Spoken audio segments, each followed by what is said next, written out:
হেতুটা কি? 32-এর 5 নাকি না 6 স্যার? না না, 51 51 দ্বারা আমরা যে এখন বলছে মতামতের ভিত্তি, যেটা মতামতের হেতু। না, আপনি 32 বললেন না স্যার? 32-এর কত বললেন, 5 না পাঁচ 6? পাঁচ 50 সাথে 5-এর একটা কানেক্টেড নেবেন, একটু পড়বেন আপনারা। আচ্ছা, আপনি গ্রাউন্ড অফ দেখুন। ওপিনিয়ন হয় রিলেভেন্ট, দেখেন হেতুটা দেখেন, মনোযোগ দেন।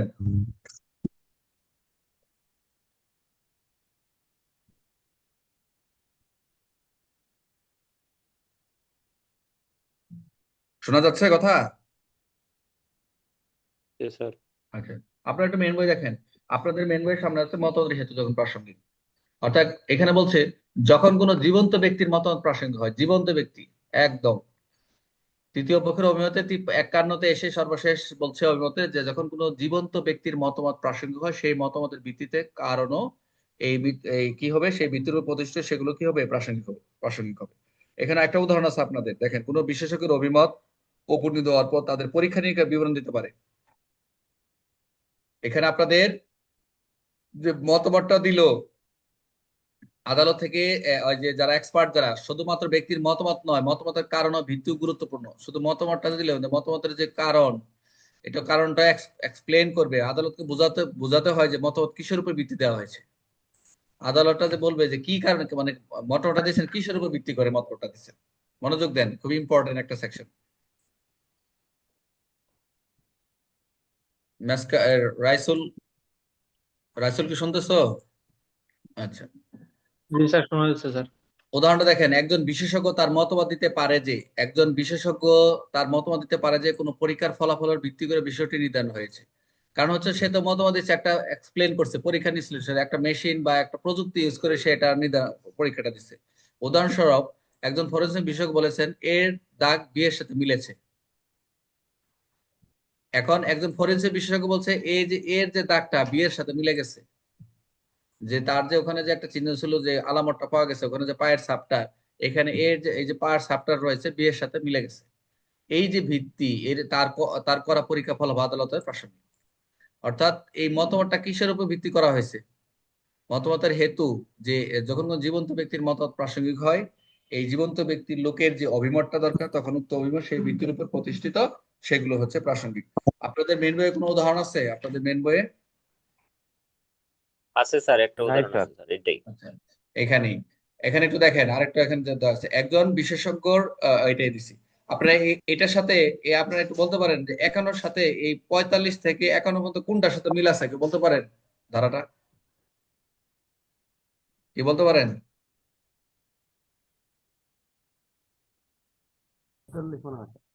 হ্যাঁ, 46 স্যার। Very good. 46। 46-এ কি বলছে? বিশেষজ্ঞদের অভিমতের সহিত সংশ্লিষ্ট বিষয়। তাহলে এটার সাথে কি পার্থক্য কি হবে, মনোযোগ দেন।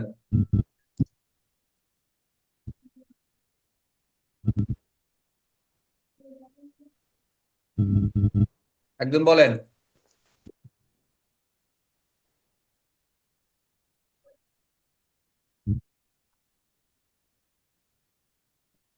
ওখানে কি উদাহরণ দিছিলেন? 46-এ উদাহরণ কি পড়ছিলেন 46-এ? যে বিশেষজ্ঞের অভিষয় সংশ্লিষ্ট বিষয় কি, ওখানে একটা বিষ প্রয়োগের একটা উদাহরণ দিছিলেন না? জি স্যার।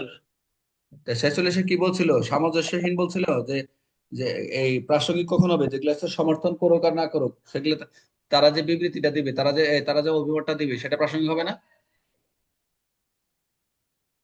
স্বীকার বা অস্বীকার, রাইট। যে কোনোটা স্বীকার বা অস্বীকার বা হতেই পারে। সমর্থন বা সমর্থন যেটাই করুক, সেটা কি প্রাসঙ্গিক হবে না? এই সাক্ষ্য আইনে বলছিল, প্রাসঙ্গিক। এটাই তো স্যার। বলছে। তে এখানে, এখানে যে একটু একটু এক্সপ্লেন করে দিল যে মতবাদের ভিত্তির কারণে, কোন মতবাদ, উনি যে মতবাদটা দিল কিসের উপরে দিল, মতবাদটা দিছে কোনো একটা আলামতের উপরে যে মতবাদটা দিছে নাকি? মতবাদটা বলছে, উদাহরণস্বরূপ এই যে এখানে একটা কথাই বলছে, একজন ফরেনসিক বিশেষজ্ঞ বলেছেন এর দাগ বিয়ের সাথে মিলেছে। এর দাগটা, যে এর যে দাগটা ওখানে যে ছিল, যে দাগটা স্টেইন বা যেটাই হোক না কেন, সেই দাগটাকে বিয়ের সাথে মিলে গেছে। এই যে তার পরীক্ষার করা ফলাফল, এই যে ভিত্তি, ওখানে বলছে সংশ্লিষ্ট বিষয়, ওই যে যে চিহ্নগুলো পাওয়া গেছে ওখানে, কিন্তু 46 কিন্তু পরীক্ষার একজন বিষ বিষ বিষ খাইছে, এন্ড বিষ খাওয়ার ফলে তার যে তার লক্ষণগুলো দেখা গেছে। তো লক্ষণগুলো দেখেই তো বোঝা গেছে যে প্রাসঙ্গিক হয়ে গেছে, কিন্তু অনেক হয়তো দেখা গেছে যে পুলিশ একরকম দিছে, বিষক্রিয়ার ক্ষেত্রে দেখছে যে বিষক্রিয়ার ফলে মারা গেছে, যেরকম লক্ষণ চিহ্নগুলো দেখেছে, কিন্তু ডাক্তারের ক্ষেত্রে সেটা কি আসছে, একটু ভিন্নতা আছে। গরমিল হইতে পারে না? গরমিল হইতে পারে জি নাকি? স্যার, গরমিল হচ্ছে। ডাক্তারের সাথে পুলিশে গরমিল হতে পারে না? গরমিল তো হতে পারে, এটা কোনো কিছু না, কিন্তু গরমিল হলে কি করবেন? আমরা আমরা ওদিকে কি করছি, যে অনেক সময় একটা প্রশ্ন ছিল যে আহ, এজারের সাথে আহ, বাদের জন্মদের সাথে গরমিল শব্দ, এরকম কোন একটা প্রশ্ন আসছিল মনে হয়, তখন ওই যে সুরতলের সাথে এজারকারী গরমিল, সুরতলের সাথে এজার গরমিল, এরকম একটা প্রশ্ন আসছিল মনে হয়, আসছিল না? তখন কি করবে? তখন এই যে যদি তদন্তকারী কর্মকর্তা কি করবে, তদন্ত কর্মকর্তা যদি এজারে যায় থাকুক, সে তো সুরতাল করবেই। এজারে বর্ণনা ভুল থাকতে পারে, ভুল থাকতে পারে, বাদী যেভাবে বলছে সেভাবে লেখছে। এখন যে সে ওই সুরতালে যা পাবে তাই দেখে, এটা সমাধান করবে কিভাবে? কি বলবে? এটা কার সাথে সমাধান করবে? সমাধান করবে তো অবশ্যই বাদীকে, আবার পুনরায় হয়তো বা সে পুনরায় নিবে, বক্তব্য নিবে, সেটা আবার কার্যক্রম চলবে। কিন্তু কথা হলো, এটা মূলত সিভিল সার্জন ডাক্তারের সাথে, মূলত এটা আমরা 306 ময়না তদন্তকারী অফিসার, অর্থাৎ যিনি সিভিল সার্জনের সাথে সেটা কি করবে? সমাধান করবে না? দেখবে না উনি? এটা ওনার সাথে যদি থাকে, ওনার সাথে দেখে নিবে। আমাদের পিআরবি কত 306 বলা ওনার রয়েছে, সিভিল সার্জন। একদম হ্যাঁ, হ্যাঁ, অডিও হ্যাঁ, কোনো একটা কথা আচ্ছা এটা গেল। হ্যাঁ, এটা কি সুসি? এই সূচি আলোচনা করতেছে কেটা? বই বই আমরা কত দূর চলে গেছি, একটা থেকে আরেকটা চলে গেছি, সূচি নিয়ে বসে আছে। তাহলে আমরা 51 ধারার কি দেখলাম? 51 মতামতের হেতু। তো মতামতের হেতু কি? এটা ব্যক্তির একটা মতামত। এই সবগুলা তৃতীয় পক্ষের অভিমত কি প্রাসঙ্গিক হিসেবে ব্যক্তির মত, বিশেষজ্ঞের মতামত দিলাম। তো এখানে একটা ব্যক্তি যে এখানেও কিন্তু মতামতের কথা হচ্ছে, একটা ব্যক্তির মতামতটা কি? এই এই যে মতটা দিল, কোথা থেকে দিল? বুঝতে পারছেন? কিসের উপর ভিত্তি করে দিল? মানে মতবাদের হেতুটা বুঝাইছে যে আপনি যে মতবাদটা দিলেন 51 ধারায়, আপনি তো বলবেন যে মতবাদের হেতু এটা কিসের উপর ভিত্তি করে দিলেন। তার মানে 46-এর সাথে কি আমরা মোটামুটি একটু কানেক্টেড পাইলাম না নাকি? জি স্যার, জি স্যার, জি তাহলে স্যার। আমরা মানে 51 তো ধারার যে মতবাদটা, স্যার, এই ভিত্তি সম্পর্কে রচনা করা হয়েছে, এটা আমি বুঝাইতেছি যে কোন কিসের উপর ভিত্তি করে দেওয়া হয়েছে। আর ওখানে 46টা বলা হয়েছে যে যে এটা সমর্থনকারী, এই যে অস্বীকার বা অস্বীকার, যেটা বলেন আপনারা, যে আপনি যেটা আপনি সমর্থনটা দিচ্ছেন, বিশেষজ্ঞের মতামতকে সমর্থন করছেন বা বিরোধিতাও হতে পারে, এটাই তো বলছেন ওখানে। কিন্তু এখানে কিন্তু বিরোধিতা করার কিছু কিছু বলে নাই। পার্থক্য কিন্তু এখানেই। এখনো তারা কিন্তু বিরোধী রেখে, এখানে দিচ্ছেন কিসের উপর ভিত্তি করে? যে আদালতকে বুঝাইতে চাচ্ছে, আদালত জানতে চাইছে যে আপনার মতটা দিচ্ছেন কিসের উপরে। তাহলে মতবাদ কিসের উপর ভিত্তি করা হয়েছে? আদালতকে বোঝাতে এটাই তো চাচ্ছে যে মতবাদটা কিসের উপর ভিত্তি করে দিচ্ছেন। দিছে আমরা পরীক্ষা ফলাফলটা পাইছি, যে এই যেখানে বলছে একটা এর যে দাগটা বিয়ের সাথে মিলছে, যে তথ্যের উপরে, সেই তথ্যের উপরে তো দিছে, তাই নয় কি? জি স্যার। তাহলে আমরা সেই ভিত্তিটা কি? ওকে। এই ভিত্তিটাই হচ্ছে এখানে যে এর সাথে বিয়ের দাগটা মিলছে। আমরা তো আলামত আমালামত, যে কোনো আলামত আলামতের উপরে তো আমরা সেই মতবাদটা দিই। আমরা তো দিব না, আমরা তো আর এক্সপার্ট না, যারা এক্সপার্ট তারা দিব। বুঝতে পারছেন বিষয়টা? তাহলে আমরা এটা এখানে তার, স্যার হ্যাঁ, আর একটু বোঝা যায় যে এখানে বলা আছে জীবন্ত ব্যক্তির অভিমত যখন প্রাসঙ্গিক, মানে কি যে মতামতের হেতু, তার মানে কি জীবন্ত সে ব্যক্তিটা জীবিত, সে প্রেজেন্ট, হাজির আছে, এবং তার আরেকটা ব্যক্তির কাছ থেকে তথ্য নিয়ে ওই বিশেষজ্ঞ মতামত দিচ্ছেন, এই যে উদাহরণ তো বা কারো এটাই। কাছ এই যে এর বিরুদ্ধে, এটাই তো জীবন্ত, এটাই তো এর দাগে সে বিয়ের মিলছে, এটাই তো জীবন্ত দেখা যাচ্ছে। এই যে উদাহরণটা দিচ্ছে, এটাই তো বলতেছে বারবার যে এটাই হচ্ছে জীবন্ত কিছু। কারণ হচ্ছে দাগটা মিলছে, এই যে আমরা একটা পড়ছিলাম না, বিচার প্রাসঙ্গিক না বিচার বিষয়ে একটা উদাহরণ দিছিলাম, ওই যে দবিরের যে ঘটনাস্থলে যে দবির একা রাতের বেলা যে পড়ে থাকলো, সকালবেলার লোকজন আসলো, কিন্তু আশেপাশে এরকম অবস্থায় তাকে মারছে, কিন্তু তাকে বুঝে দেখার উপায় নাই যে এটা এরকম একটা পাষণ্ড মার্ডার। তখন কি হলো, তার যে কি পাওয়া গেছিল, একটা জুতা পাওয়া গেছিল।